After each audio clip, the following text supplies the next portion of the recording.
Hello viewers, myself is Dr. Neeta and you are watching my channel Learn Literature with Dr. Neeta. So let us begin today's topic.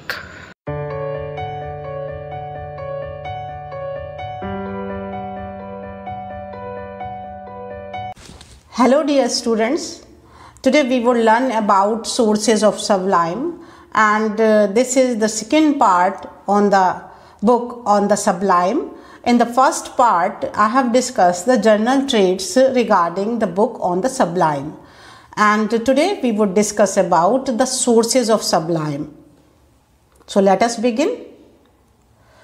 Longinus defined 5 sources of sublime, out of which 2 are the natural sources or the innate sources we may call, which we get by birth.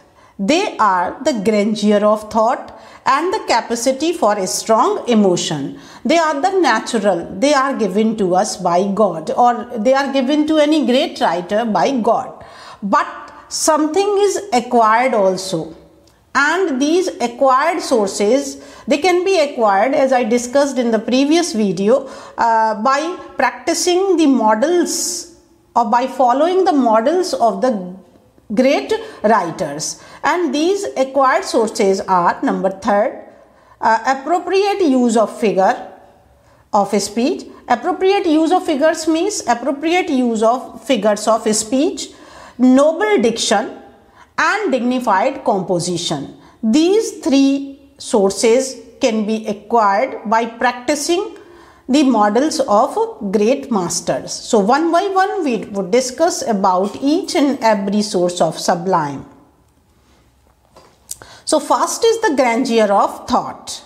According to Longinus, sublimity is the echo of the greatness of soul. It means one who is having the great soul, its echo would be reflected in the form of sublimity in the piece of literature which he is creating. Nobody can produce a sublime work unless his thoughts are sublime. It means the thoughts should be deep, stately, and full of majesty. The thoughts are mostly innate but can also be acquired by dwelling constantly on whatever is noble and sublime and by following the example of Greek master as Homer, Plato, Demosthenes, etc. About the thoughts, he says that they are mostly innate, but if someone wishes to create a sublime work, then for the greatness of thought, one can constantly think about those thoughts which have been expressed by the great masters. And he can think about the noble and sublime things as described by Homer, Plato, Demosthenes and other great writers. So basically it is an innate thing, but still some part of it can be acquired. Longinus quotes a number of examples from Homer to illustrate sublimity. So to define sublimity, Longinus has quoted a number of examples from Homer's works and considers Homer's Iliad superior to his Odyssey. In a number of respects, he has tried to show how Iliad is superior to his Odyssey. Longinus suggests it is good for us to, when we are working at some subject which demands sublimity of thought and expression, to have some idea in our mind as to how Homer might have expressed the same thought or how Plato or Demosthenes would have raised it to the sublime. So this is the method by following which we can attain grandeur of thoughts. He says that if we are trying to work on some thought which demands sublimity, then how can we have that sublimity of idea in our work? For that he suggests a kind of method that in our mind we should think how Homer might have expressed the same thought if he was going to express, or how Plato or Demosthenes would have treated that thought to make it a sublime. If we are trying to analyze how they they would have adjusted with that thought, how they would have done with that thought to make it sublime, the same methodology we should apply to make it great. And now the capacity for a strong emotion. The subject of emotions has not been dealt with in detail. This second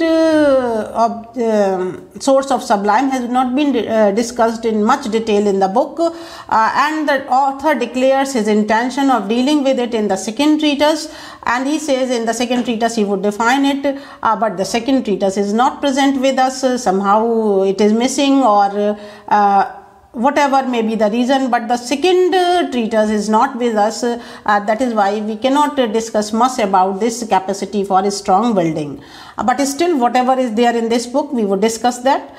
He says, I would confidently affirm that nothing makes so much for grandeur as true emotions in the right place, for it inspires the words as it were with the wild gust of mad enthusiasm and fills them with divine frenzy.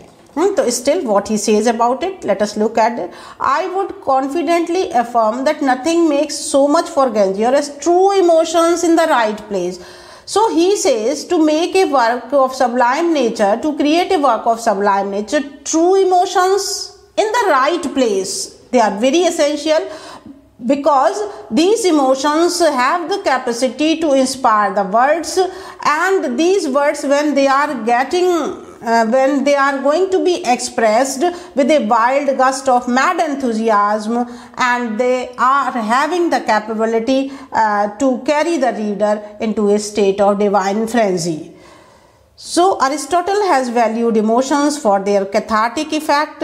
Longinus values them for their aesthetic transport. This is the basic difference between the classical and the romantic critics. Aristotle says that the emotions are useful because of their cathartic effect, because he was talking about catharsis, the process of catharsis.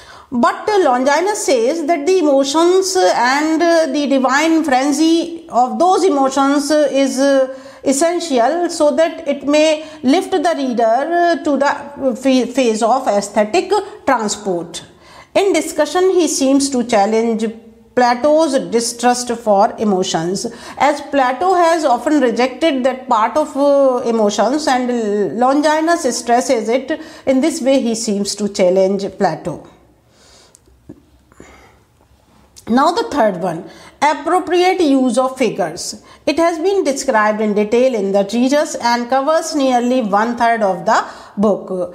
It is the major part in the book which is there, which is related to the use of figures.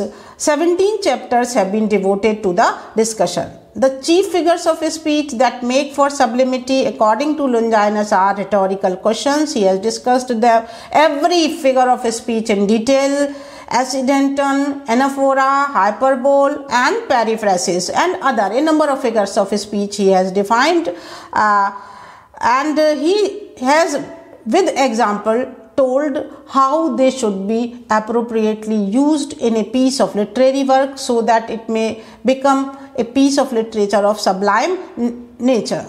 He warns that figures of speech should not be used mechanically, rather they must be connected with the thought and emotion. So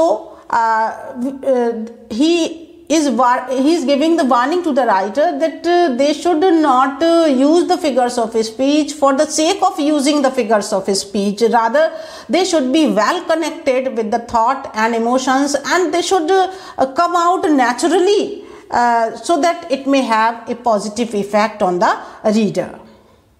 Now the nobility of diction.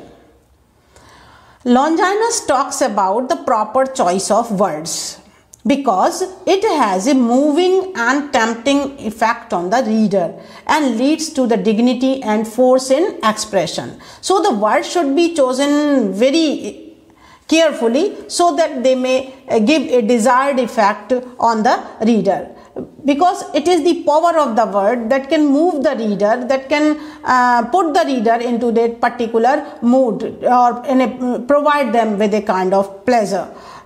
He also talks about use of metaphors and ornamental language. Ornaments of speech, mainly metaphor and hyperbole.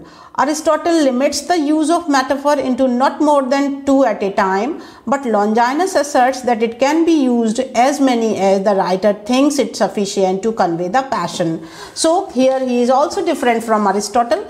Aristotle says that metaphor should be limited merely of 2 times when they are trying to express an idea, but Longinus says that there should not be posed any limit on the use of the number of metaphors. A writer is free to use as many metaphors as he thinks sufficient to convey the passion, the feeling. In that manner, we can say for Longinus, passion and feeling is more important than those technical aspects.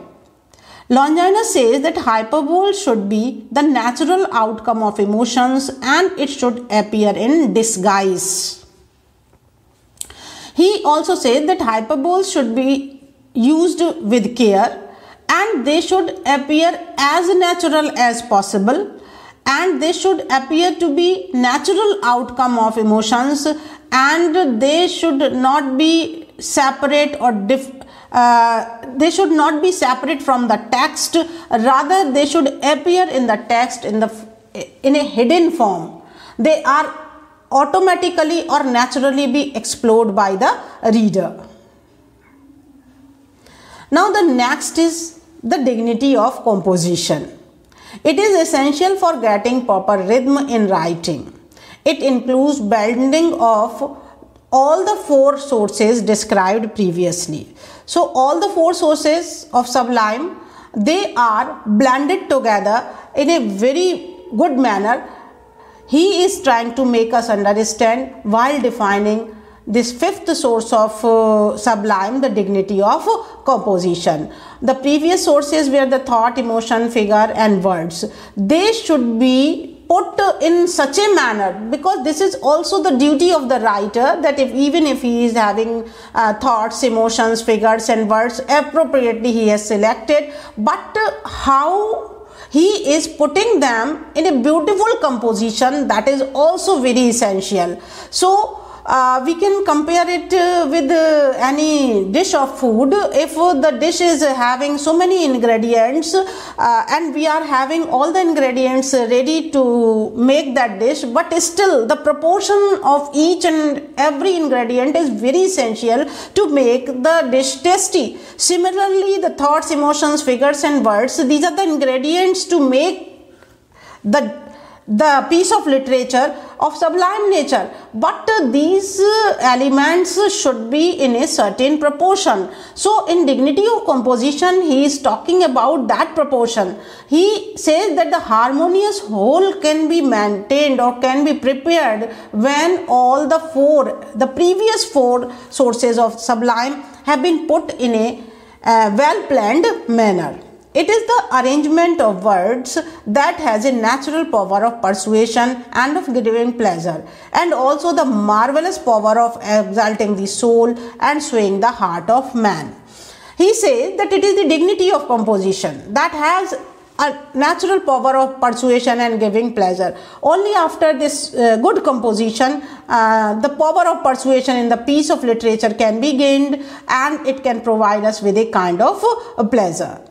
Great thoughts which lack a proper composition could never attain sublimity. Again, even if someone is having the great thoughts, the noble ideas, and composition is not good, then sublimity can't be attained. So composition is as important, or rather more important, than the great thoughts and ideas. A harmonious composition alone sometimes makes up for a deficiency of other elements. This is a very good suggestion by Longinus, that the 4 sources of sublime which he has described previously, he says that if any one of them is weak, that weakness can be made up with dignity of composition. It means the deficiency of any of the 4 sources can be fulfilled by the harmonious composition. So this, the fifth source of sublime, is quite significant. He makes the writer cautious against the use of vulgar idioms because low and undignified vocabulary degrades sublimity. He again gives warning to the readers not to use the vulgar idioms and low and dignified kind of vocabulary because it hinders the movement towards sublimity. So these were the 5 sources of sublime. I think you are able to understand them. So thanks for patience listening.